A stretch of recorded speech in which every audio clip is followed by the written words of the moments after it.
오늘 주시는 하나님의 말씀을 함께 보겠습니다. 오늘 주시는 하나님의 말씀은 마태복음 8장 23절에서 27절까지의 말씀입니다. 마태복음 8장 23절에서 27절까지의 말씀을 우리가 합독하도록 하겠습니다.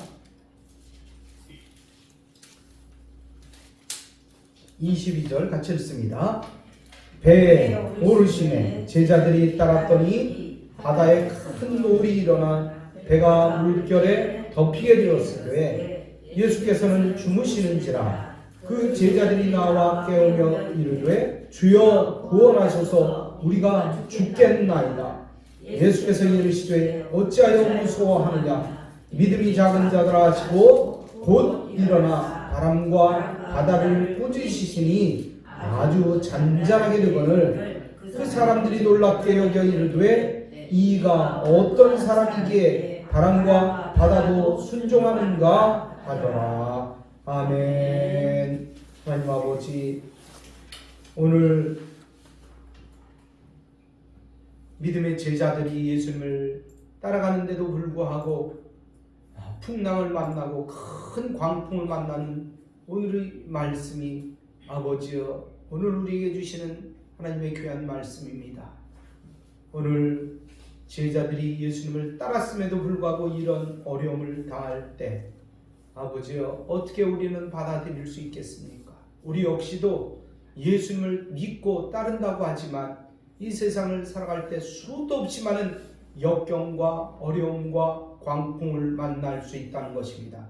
오늘 이 말씀을 듣게 하시고 따르게 하시고 순종케 하시사 어떤 어려움 중에도 주님과 동행하는 삶을 살 수 있도록 인도하여 주옵소서. 아멘. 그리하여 결국에는 우리가 승리하는 귀한 믿음의 역사를 이루는 귀한 믿음의 제자들 되게 하여 주옵소서. 아멘. 오늘도 말씀 가운데 함께하여 주실 줄 믿습니다. 아멘. 예수님의 이름으로 기도하옵나이다.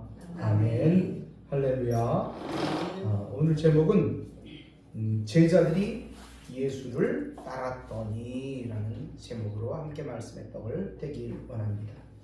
오늘 말씀은요, 제자의 길이라는 길에 관한 말씀이에요. 제자가 어떻게 믿음의 길을 가야 되는지, 어떻게 주님을 따라가야 되는지. 여러분, 예수님의 제자됨이라는 것이 무엇입니까?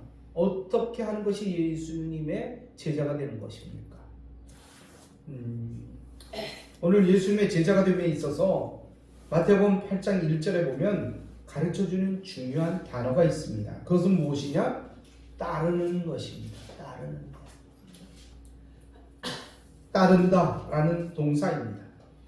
여기서 보면 예수님께서 산에서 내려오시니 수많은 무리가 따랐다고 말씀하고 있습니다. 예수님을 따르는 거예요. 또 19절 말씀해 보니까 한 서기관이 나와서 예수께 아뢰되 선생님이여 어디로 가시든지 저는 따르리이다. 따르는 거예요. 따를 때 믿음의 제자가 될 수 있다는 것입니다. 주님을 따를 때 그 가르침을 따르는 자가 제자가 되는 거예요. 예수님은 공생애를 시작하시면서 마태복음 4장 24절에 보면 진리를 가르치시고 복음을 전파하시고 병든 자를 고쳐주셨다고 말씀하고 있습니다. 그런 기적을 일으키셨어요. 그러자 어렵고 힘든 삶을 살던 당시의 백성들이 무리를 지어서 예수님을 따르기 시작했습니다. 그런데 당시에 예수님을 따르던 무리 가운데는 외적인 것만 보고 따르는 사람들이 많이 있었다는 것입니다. 옆에서 보니까 막 병이 막 아팠던 사람이 막 고쳐지는 거예요. 죽었던 사람이 사는 거예요. 이런 걸 보니까 아주 눈이 번쩍 띄었어요. 그래서 예수님을 따르는 거예요. 그들이 예수님이 행하는 기적을 직접 체험하니까 너무나 놀라웠어요.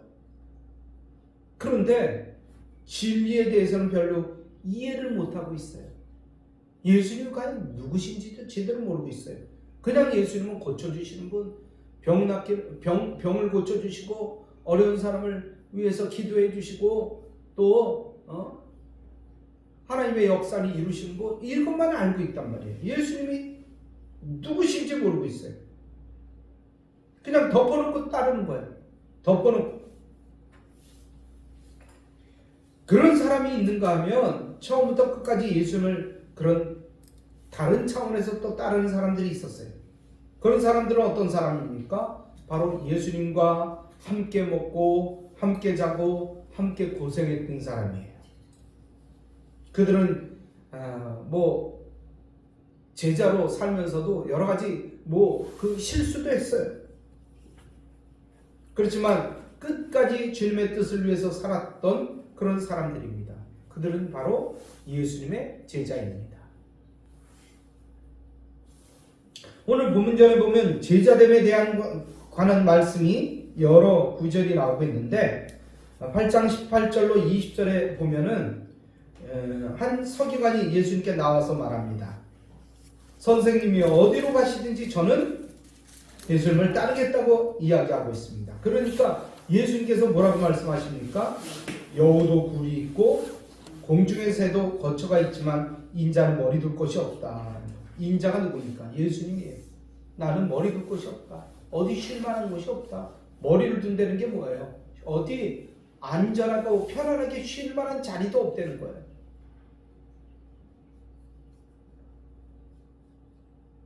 그런데도 너 따르겠느냐 이거예요. 너 이렇게 고생스러운데도 네가 따르겠냐 이거예요. 이런 고통이 있는데도 따르겠냐는 거예요. 평안하게 어디 쉴 자리도 없는데 나를 따르겠냐 이런 말씀이에요. 또 21절로 22절에 보면 제자 중 한 사람이 먼저 아버지의 장례를 치르고 따르겠다고 이제 예수님께 말씀드립니다. 그러자 예수님께서 뭐라고 말씀하십니까? 죽은 자들이 그들이 죽은 자들을 장사하게 하고 너는 나를 따르라 라고 말씀합니다. 이 두 말씀 다음에 이어지는 말씀이 바다의 풍랑을 잔잔하게 하는 오늘 말씀이에요. 23절에 보니까 배에 오르시면 제자들이 따랐더니, 거기서도 이 제자들이 따랐어요. 배에 올랐는데 이 제자들이 예수님 배에까지 따라왔어요. 그런데 24절에 보니까 뭐라고 나와 있습니까? 같이 읽어볼까요? 시작.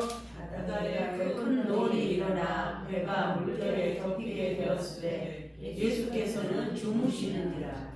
네, 그래요. 바다에 노을이 크게 일어나. 다른 성경에 보니까요, 광풍이라고 표현되어 있어요. 광풍, 큰 노을이. 그 물결이 배를 덮어버린 거예요. 그런데 예수님은 뭐하고 계셨죠? 아이고 이걸 어떻게 얘들아 대책을 싸우자 이러지 않으셨어요. 편안하게 그냥 주무시고 있었어요.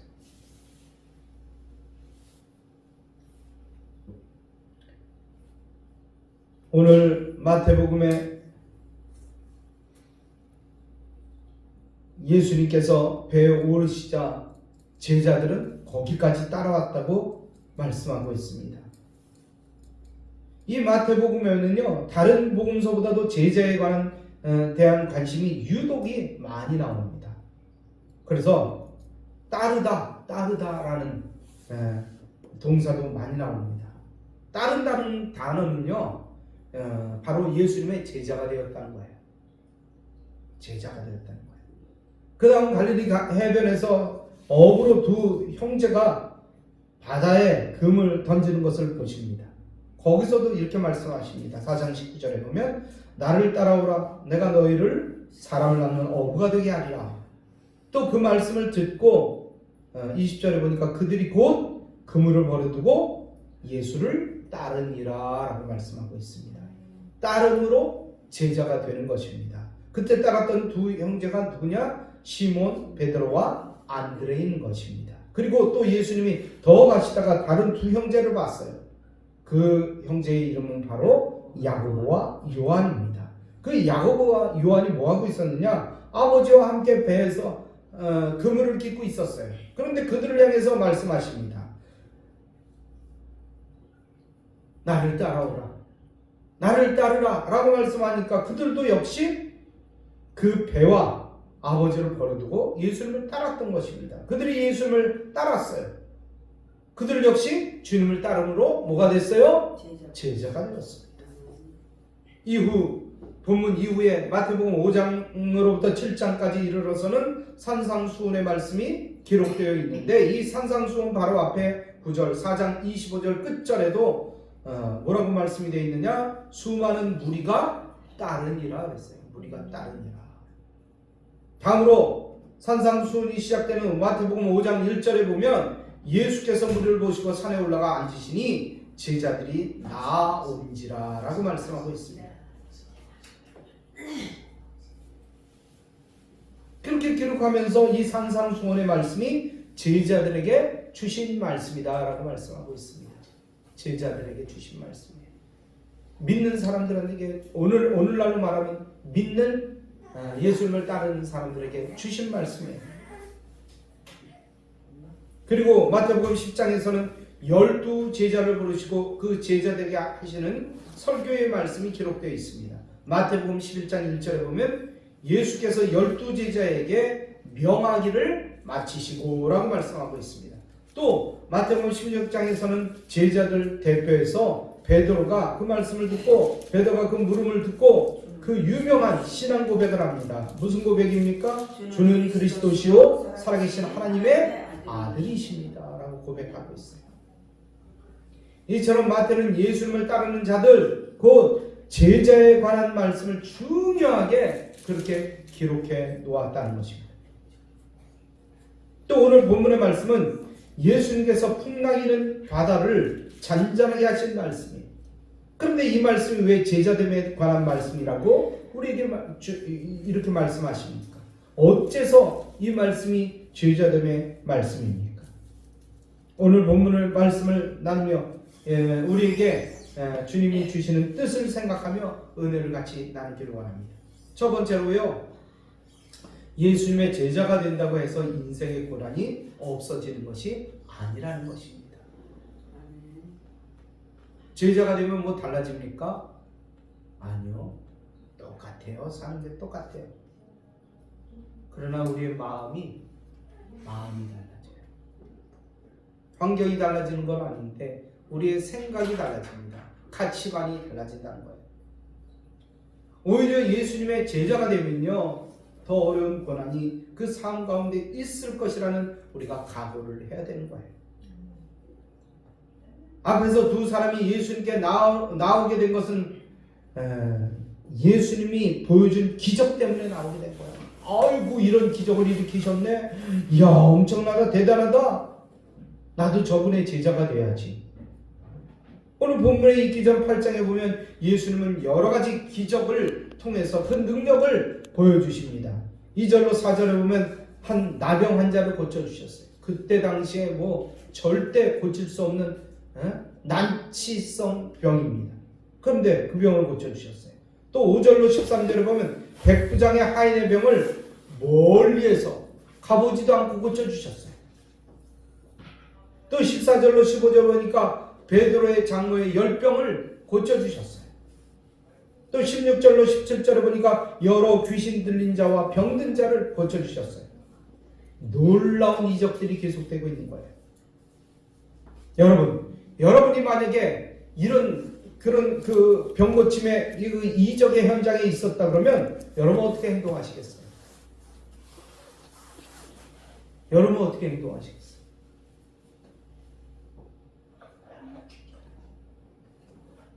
만약 오늘날 이런 기적의 역사가 일어난다 그러면, 물론 뭐 수시로 일어나고 있지만 그 여러 기적이 막 한꺼번에 막 일어나고 있다 그러면 아마 막 신문 기자가 막 뛰어올 거예요. 엄청나게 올 겁니다. 이런 기독교 기자가 아니라 뭐 동아일보도 오고 중앙일보도 오고 엄청난 기적들이 막 일어나면 쫓아올 거예요. 막 사진을 막 그 고쳐지는 광경을 막 동영상으로 찍어서 막 그러면요 어떻습니까? 전도 안 해도요 그걸 통해서 막 다 오게 될 것 같아요.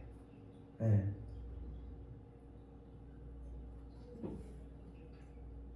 너무나 큰 소동이 일어날 수도 있었을 것입니다.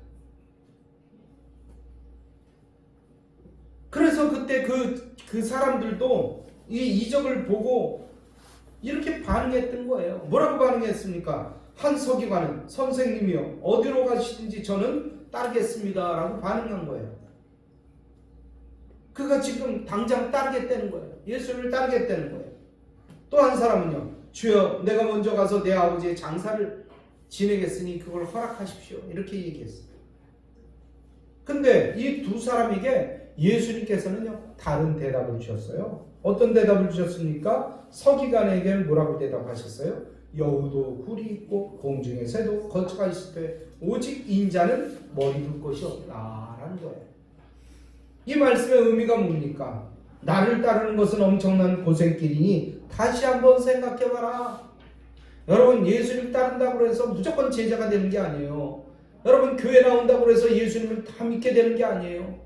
믿는 사람도 있고 의심하는 사람도 있고 따르는 사람도 있고 오히려 도망가는 사람도 있어요.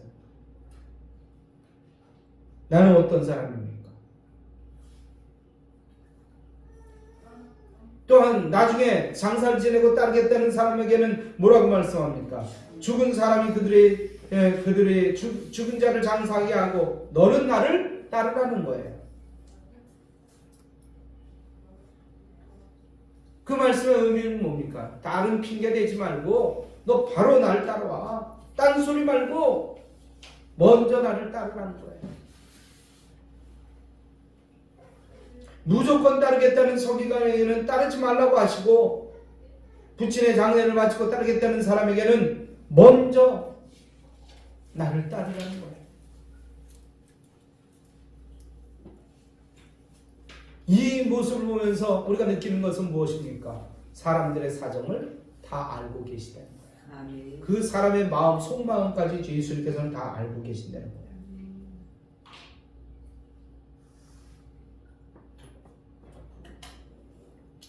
여기서 우리에게 주시는 주님의 말씀이 뭡니까? 주님의 말씀의 뜻은 제자가 되는 데에는 대가를 치러야 된다는 거예요. 대가가 있다는 거예요. 대가. 또한 제자가 되려면 확실하게 제자가 되려는 거예요. 뜨뜻미지근하게 방황하지 말고 이리 갈까 저리 갈까. 여호수아는 뭐라고 말씀했습니까? 나와 내 집은 주님만 따르겠다고 말씀해요. 결단이 있어야 돼. 결단. 예수님을 따르는데도 결단이 있어야 돼요. 여러분, 우리 인생 사는 데 있어서도 늘 우리에게는 작은 결단을 주님께서는 요구한다는 거예요. 오늘 날씨가 추운데 교회 갈까 말까? 이거부터 시작했어요. 오늘 주님 앞에 헌금을 드릴까 말까? 오늘 주님 앞에 나갈까 말까? 어떤 결단이든지 작은 결단부터 큰 결단에 이르기까지 우리 주님께서는 늘 우리에게 결단을 요구하신다. 순간순간마다. 여러분, 그 순간순간에 따라서 우리의 인생길이 달라진다는 것입니다. 때로는 제자가 될 수도 있고요. 때로는 제자가 아닌 대적하는 자가 될 수도 있다는 거예요.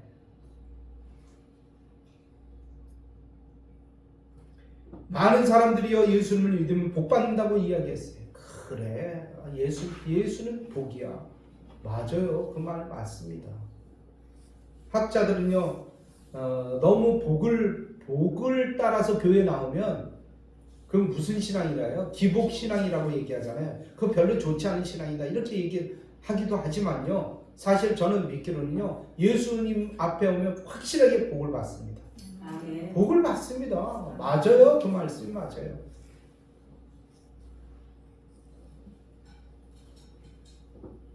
그런데요, 분명히 우리가 알아야 될 것은 예수님을 믿고 따른다고 해서 모든 어려움이 없어지고 문제가 사라지지는 않는다는 것입니다.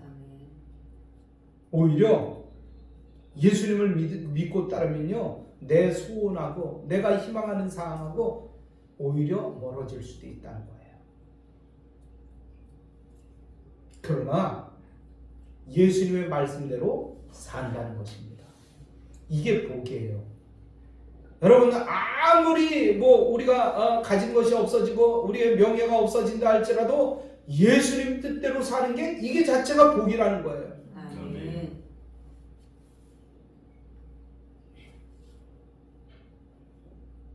예수님의 말씀대로 사는 것. 여러분, 이게 분명히 신앙인들은 알아야 될 것이 무엇이냐? 예수님의 뜻대로 사는 게 가장 큰 복이다. 아무리 어렵고 물질이 부족하고 연약해서 넘어졌다, 코가 깨지고 코피가 나오고 인생길에 어려움에 부딪힌다 할지라도 예수님과 함께하는 것이 복이에요. 아멘. 복이에요. 그것이 복이에요. 여러분, 이런 시련이 오고 이런 유혹이 오고 어려움이 온다 할지라도 그래도 우리 예수님 믿겠습니까? 그래도 예수님 따르겠습니까? 아멘. 그래요. 이걸 주님께서 보시는 거예요. 예수를 믿는다고 해서 환경이 달라질 것은 없는데 더 어려워졌는데도 불구하고 오히려 마음이 평안해. 마음에 기쁨이 있어. 또 앞으로의 인생길도 내가 승리할 수 있다라는 어떤 담력이 생겨. 그래서 이 어려움에 굴복하지 않고 계속 말씀을 따라 삶으로써 결국 범사가 잘 되고 형통하게 되는 것. 이게 바로 복이에요. 아멘. 이게 복입니다. 천국의 소망이 있다는 게 복이에요. 우리에게. 그래요. 우리는 세상 복을 받고자 예수 믿는 것이 아니라는 것이에요. 그러나 우리가 말씀대로 살면 나도 모르게 하나님의 복을 받게 된다는 거예요. 하나님의 복을 받게 된다는 거예요. 복 자체가 예수 믿음의 목적이 될 수는 없습니다. 그러나 복은 예수님을 믿는 과정에서 오는 하나님의 은혜라는 것입니다. 교회 직분도 마찬가지입니다. 우리가 직분 맡으려고 열심히 일하는 것이 아니라 열심히 일하다 보니까 하나님의 뜻을 따르다 보니까 목사님의 인정을 받고 주변의 인정을 받아서 집사로 세움을 받고 권사로 세움을 받고 장로로 추대가 되는 거예요. 그 다음 말씀을 보니까 23절과 24절을 보니까 배에 오르심의 제자들이 따랐더니 바다에 큰 놀이 일어나 배가 물결에 덮이게 되었더라 라고 되었으되 라고 말씀합니다. 제자들이 예수님을 따르며 믿기 시작했는데 인생의 바다에 큰 물결이 일어나서 나의 배가 물결에 덮이게 되었다는 것입니다. 이 말씀은 뭡니까? 예수님의 제자가 된다고 해서 인생의 고난이 없어지지 않는 것이라는 것입니다. 없어지지 않는다는 것이에요. 오히려 예수님을 따르는데 광풍의 바다 가운데서 죽음의 위협을 직면할 수 있다는 것입니다. 고난이 따른다는 것입니다. 오늘날도 우리가 예수님을 따른다고 해서 고난이 없어지지 않습니다. 중요한 것은 무엇이냐? 우리에게 인생의 고난이 왔을 때 우리는 함께 계시는 주님을 깨워야 된다는 거예요. 아멘. 여러분, 오늘 제자들과 예수님이 당했던 이 풍랑을 당했던 그 바다는 어디입니까? 바로 갈릴리 바다예요. 사실은 바다가 아니라 큰 호수입니다. 그 호수가 너무 크다 보니까 사람들이 표현하기를 바다라고 표현할 뿐이에요. 이 갈릴리 바다는 사방이 산으로 둘러싸이는 큰 호수예요. 그 주변에는 그쪽으로 흘러내려오는 물이 있어요. 그 물은 헐몬산이라는 큰 산에서 내려오는 물입니다. 그 헐몬산은요 무려 2760m나 되는 높은 산입니다. 그 산은 항상 눈에 덮여 있다고 해요. 이 산에서 헐몬산에서 흘러내린 물은 좁은 협곡을 타고 내려와서 이 갈릴리 바다로 계속해서 들어온다는 것입니다. 그런데 갈릴리 바다는 아열대성 기후예요. 그러니까 바닷물이 뜨뜻한 거예요. 그런데 헐몬산에서 내려온 물은 어떻습니까? 차가운 물이에요. 그러니까 차가운 물과 따뜻한 물이 그냥 이렇게 합쳐지니까 거기에서 때로는 풍랑이 일어난다는 거예요. 폭풍이 일어난다는 것입니다. 예고하지 않았던 험한 풍랑이 거기서 막 일어난다는 것입니다. 우리 역시 인생의 삶 가운데 어느 날 갑자기 뜻밖의 풍랑이 일어날 수 있다는 것입니다. 이러한 풍랑은 우리 인생에서 쉴 새 없이 다가올 수 있다는 거예요. 지금도 어떻습니까? 이런 이 따뜻한 봄에 4월이 다 됐는데 어제는 막 눈이 쏟아졌어요. 말도 안 되는 기후잖아요. 바람이 얼마나 바람이 부는지 손이 시려워요.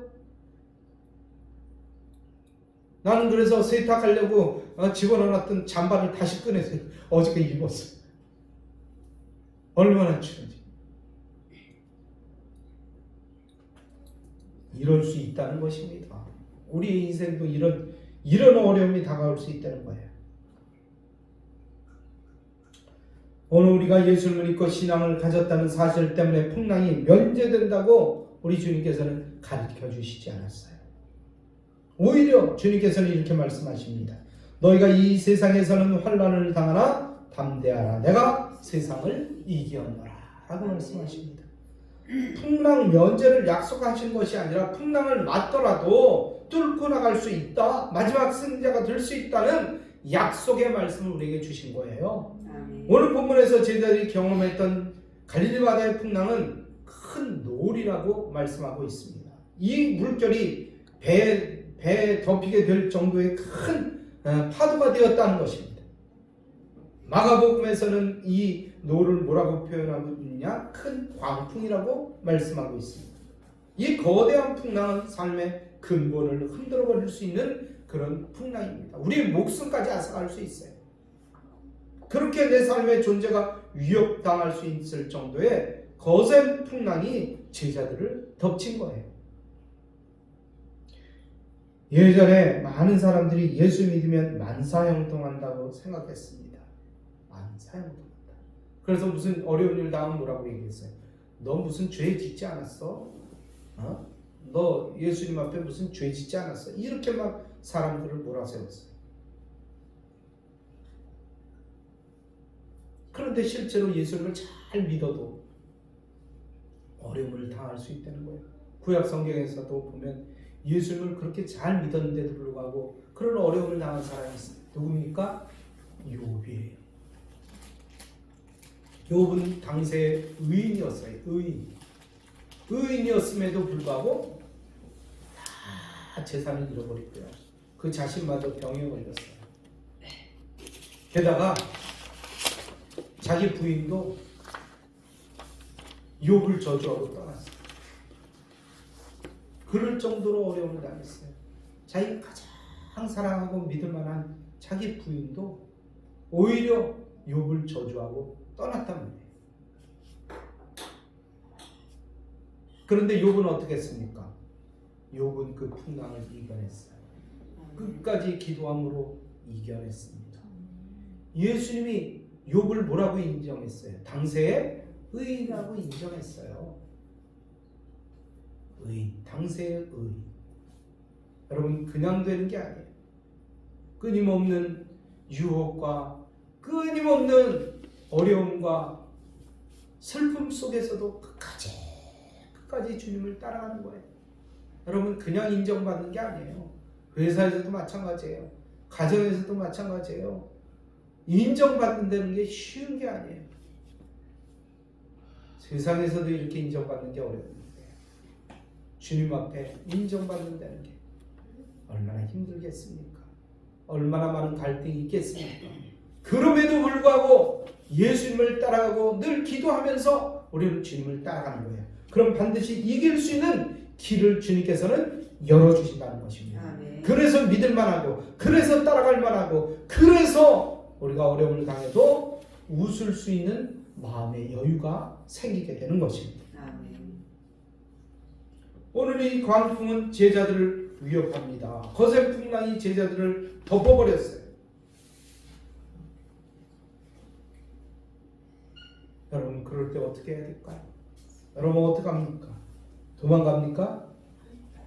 외면합니까? 숨겨버립니까? 세상 사람들은요 나름대로 모든 수단과 방법을 총동원해서 해결하려고 합니다. 그럼에도 불구하고 더 일이 어려워지기도 해요. 꼬이기도 합니다. 그런데 오늘 말씀을 보니까 주목해야 될 말씀이 있습니다.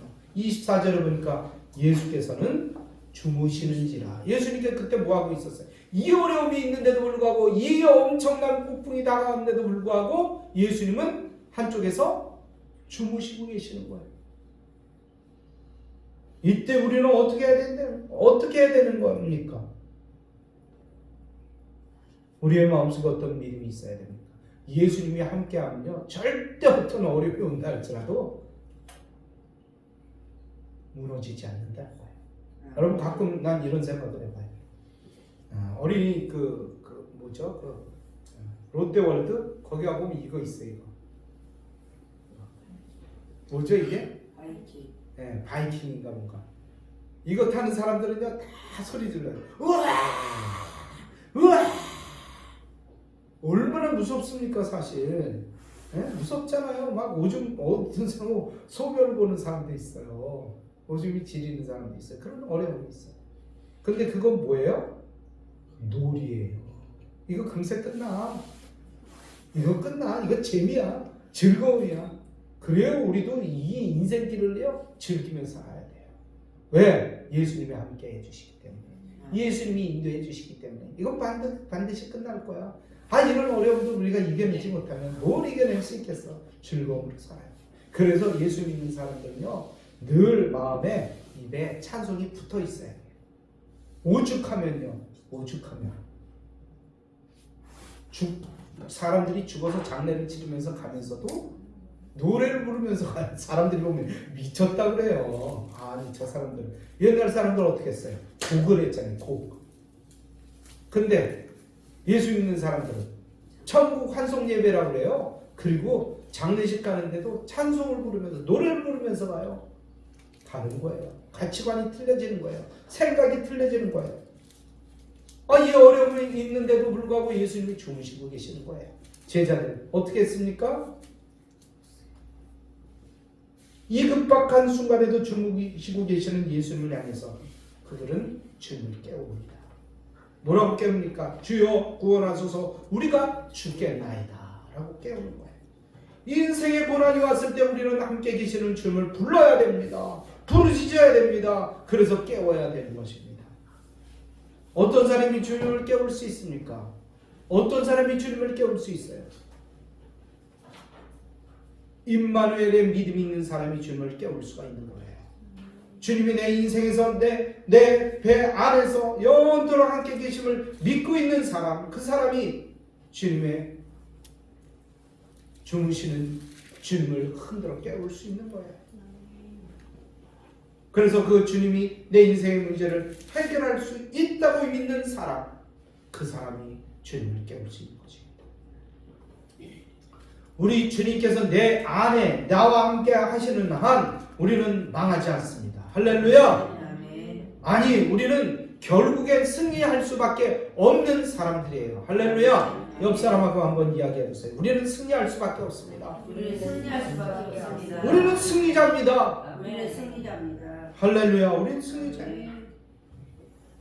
그런데 우리가 어떻게 주님을 깨울 수 있는가 말입니다.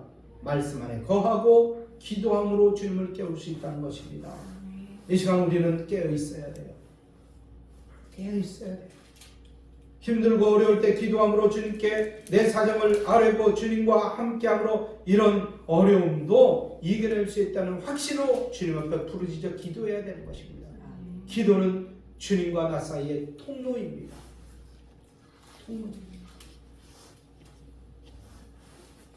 그럼 이 통로가 얼마나 중요한지입니다. 연결되어 있어야 돼요. 통로는 주님과 나 사이에 연결이 되어 있어야 돼요. 옛날에는 꼭 전화를 할 때도요, 줄로 연결돼야, 북한에서 넘어온 사람들이 이런 얘기를 하더라고요. 물론 뭐 북한도 좀 변방에서 이쪽으로 온 사람이겠죠. 근데 전화기를 들고 처음에 그랬다는 거예요. 나도 그랬어요, 사실. 아니 전화기는 반드시 선으로 연결돼 있어야잖아요. 만약에 끊어지면 어떻게 됩니까? 연결이 안 되잖아요. 근데 이 전화기를 그때 내가 맨 처음에 모토로라 전화기를 갖고 있었는데 그때는 011, 뭐 010 뭐 이래갖고 근데 나는 011이야. 다른 사람들은 010이야. 그리고 저 양평 저 기동 골짜기에 가서 있는데요.